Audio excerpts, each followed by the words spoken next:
छोटे से तटीय गांव में प्राची अपनी माँ सुगंधा, पिता मोहन के साथ रहा करती थी। प्राची के पिता नदी किनारे मछली पकड़कर मछली बेचा करते और उन्हीं से उनका गुजर बसर हो रहा था। ऐसे ही एक शाम प्राची अपनी माँ से बोली, माँ आज मैं समुद्र तट पर जा रही हूँ और हाँ, आज जो मछलियाँ बची होंगी ना, उन मछलियों को मैं बनाऊंगी।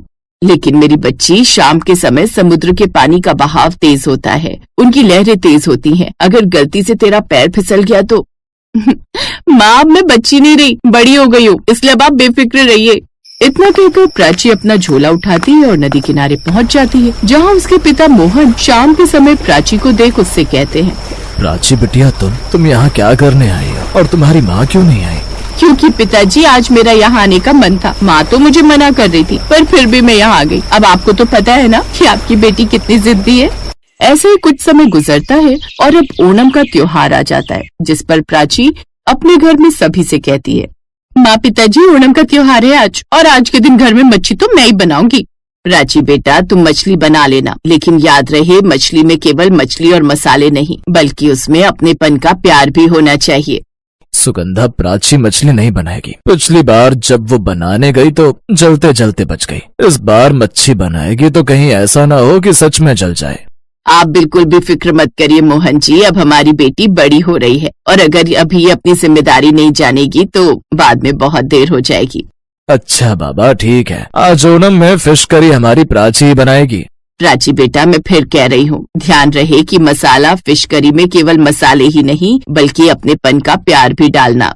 माँ की बात सुनकर प्राची अपना सर हाँ में हिलाती है और फिश करी बनाने की तैयारी करने में जुट जाती है। वो अब नारियल को पीसती और मछली फ्राई करना शुरू करती। कुछ ही देर में उसने अदरक और लहसुन का पेस्ट बनाया और मसाला फिश करी में डाल दिया। उसके बाद इमली का खट्टा पानी डालकर उसने मसाला फिश करी बनाकर तैयार कर दी। अब जब सभी लोग खाना खाने बैठे तभी उनके दरवाजे पर किसी की दस्तक हुई, जिसे देख इस समय कौन हो सकता है।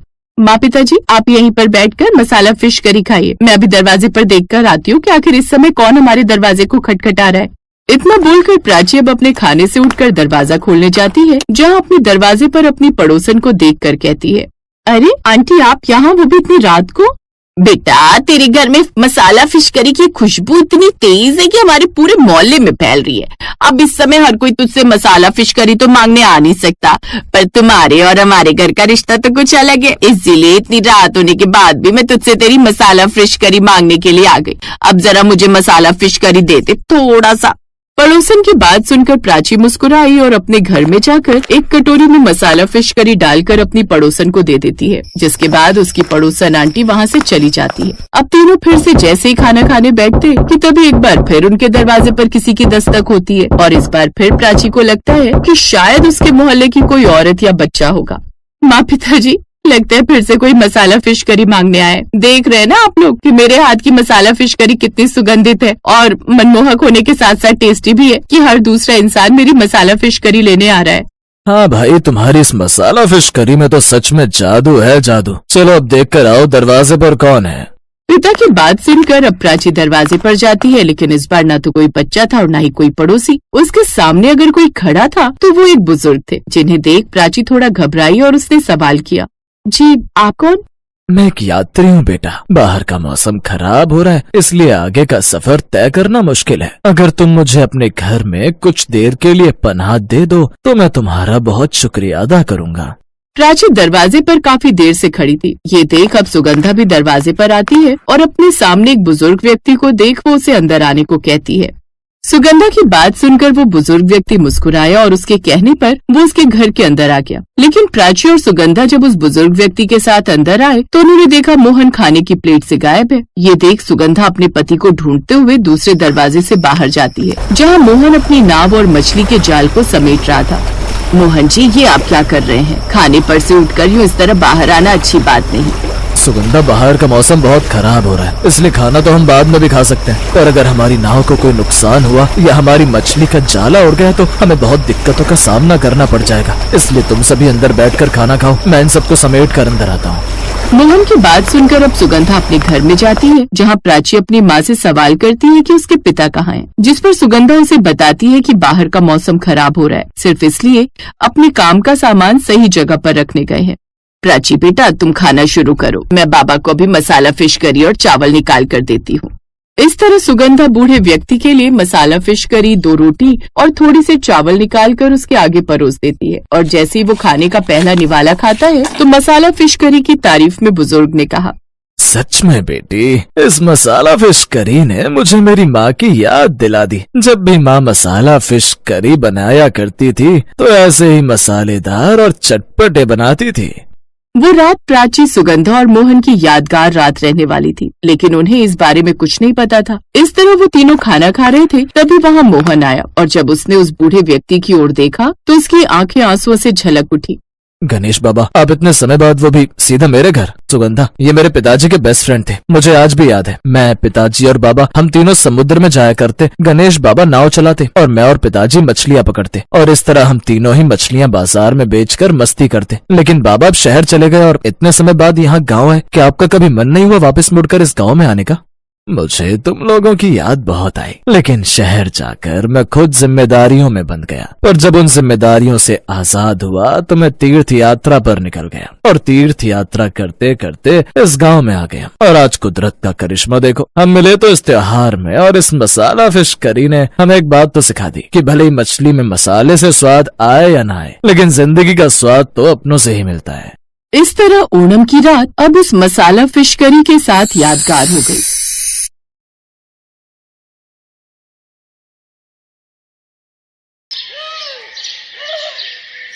अरे रोहित, सुना तो कोई बंगालन से शादी कर रहा है?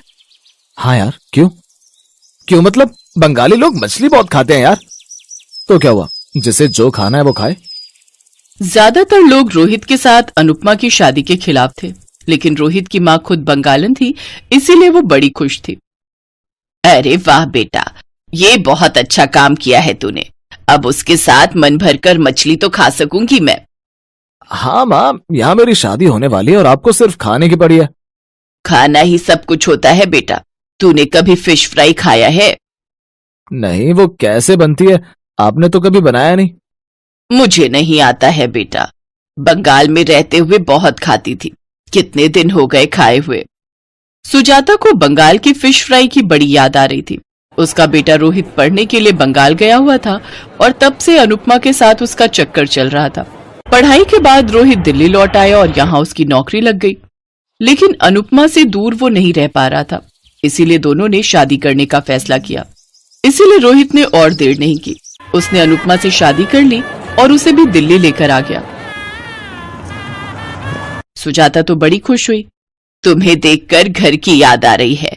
खाना बनाना तो आता है ना तुम्हें? हाँ हाँ माँ जी, सब कुछ बना लेती हूँ। आपको क्या खाना है बोलिए। हाँ माँ, बोलो ना, उस दिन जो बोल रही थी। हाँ बहू, फिश फ्राई बना लेती हो? अरे इतनी सी बात, मैं तो फिश फ्राई बनाने में माहिर हूँ। अनुपमा ने फटाफट 3 फिश फ्राई बना लिया और सभी बैठकर खाने लगे। सुजाता तो खाते ही खुश हो गई। अरे वाह, लास्ट कोलकाता में खाई थी ऐसी फिश फ्राई। तू तो सच में फिश फ्राई बनाने में माहिर है बहू। हाँ अनुपमा, बढ़िया बनी है, इसे तो मैं चावल के साथ खाऊंगा। उसके बाद से अनुपमा हर 2 दिन में एक बार फिश फ्राई बनाने लगी और रोहित काम पर जाने लगा। लेकिन एक दिन रोहित परेशान होकर घर लौटा। क्या बात है, तुम इतना परेशान क्यों लग रहे हो? ऑफिस में ले ऑफ होगा, ऐसे सुनने में आ रहा है। Lay off? ये क्या होता है? मतलब लोगों को काम से निकाल देंगे, बजट कट करेंगे। अरे ऐसे कैसे काम से निकाल देंगे? ऐसा ही होता है अनुपमा, तुम नहीं समझोगी। अच्छा ठीक है, तो फिर आप नई नौकरी ढूंढ लेना। इस मार्केट में नई नौकरी कहाँ मिलेगी, सभी कंपनी ले ऑफ कर रही है। ये सुनकर सुजाता भी डर गई। बेटा, तेरे पापा तो अब नहीं है इस दुनिया में, कमाने वाला तू अकेला ही है इस घर में। तेरी नौकरी चली गई तो हमारा क्या होगा? पैसे कहाँ से आएंगे? मुझे तो सोचकर ही घबराहट हो रही है। घबराओ मत माँ, अभी तक नौकरी गई नहीं है, जा सकती है। मैं तो पूरी कोशिश करूंगा नौकरी बचाने की। लेकिन रोहित की कोशिश नाकामयाब रही। अगले ही दिन उसे नौकरी से निकाला गया। वो दोपहर को घर लौट आया। मेरी नौकरी चली गई है, जिसका डर था वही हुआ, अब क्या होगा? उस दिन घर में खाना नहीं बना, सभी का चेहरा उतरा हुआ था, खाने का मन नहीं था। 3-4 दिन बीत गए। रोहित ने सभी कंपनी में इंटरव्यू दे दिया, लेकिन कहीं भी उसकी नौकरी नहीं लगी। हम तो बर्बाद हो गए बहू, बड़ी मुश्किल से बेटे को पढ़ाया था उनके जाने के बाद बहुत मुश्किल से घर चलाती थी। रोहित को जब नौकरी मिली तब सोचा कि अब घर की हालत सुधर जाएगी, लेकिन वो भी नसीब में नहीं था। ये क्या हो गया? आप चिंता मत कीजिए माँ, कुछ न कुछ तो इंतजाम हो ही जाएगा। क्या होगा अनुपमा? नौकरी के अलावा मैं और क्या करूंगा? मुझे तो और कुछ नहीं आता। देखिए, चिंता करने से कुछ नहीं होगा। पहले तो आप लोग मूड ठीक कीजिए। मूड अच्छा रहता है तो कुछ ना कुछ उपाय निकल ही जाता है। रुक जाइए, मैं आप लोगों के लिए फिश फ्राई बनाती हूँ। फिश फ्राई खाकर मूड एकदम मस्त हो जाएगा। अनुपमा ने फिश फ्राई और साथ में पीले रंग का एक चावल बनाया। ये पीले रंग का चावल कैसे बनाया? इसका नाम क्या है? इसे बसंती पुलाव कहते हैं। आप खाकर तो देखिए। रोहित ने फिश फ्राई के साथ बसंती पुलाव खाया और उसके होश उड़ गए। अरे, इन दोनों का कॉम्बिनेशन तो मस्त बैठ रहा है। मीठे मीठे पीले बसंती पुलाव के साथ क्रिस्पी फिश फ्राई। इन दोनों का कॉम्बिनेशन तो 200 रुपए प्रति प्लेट बिकेगा। अरे, ये तो मैंने सोचा भी नहीं। मैं ऑफिस के बाहर ये बेच सकती हूँ। मतलब मैं फिश फ्राई चावल बेच सकती हूँ। ऑफिस के बाहर लोग खाने के लिए आते हैं ना। अरे खूब बात है। एक आदमी राजमा चावल बेचता है, उसकी कमाई तो हमारी सैलरी से ज्यादा है। अरे हाँ, तुम भी तो ये बेचकर बहुत पैसे कमा सकती हो अनुपमा। रोहित की जितनी भी सेविंग्स थी उसने वो सब ठेला खरीदने में लगा दिया। अगले दिन अनुपमा ने ऑफिस के बाहर ठेला लगा दिया। आइए आइए, फिश फ्राई चावल खाइए। ऑफिस में जो काम करते थे वो खाना खाने के लिए बाहर निकलते थे। वो लोग ठेले पर आने लगे। फिश फ्राई चावल, ये कुछ नया लग रहा है, एक प्लेट दीजिए।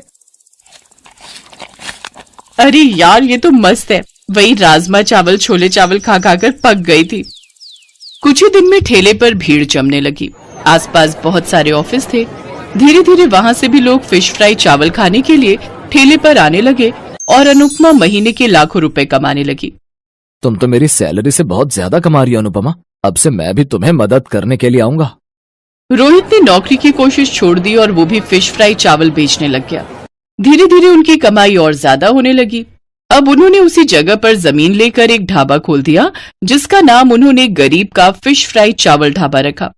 उस ढाबे पर अब ऑफिस कर्मचारियों के साथ साथ और भी लोग गाड़ियां रोककर खाना खाने आने लगे और वो सब खुशी खुशी रहने लगे।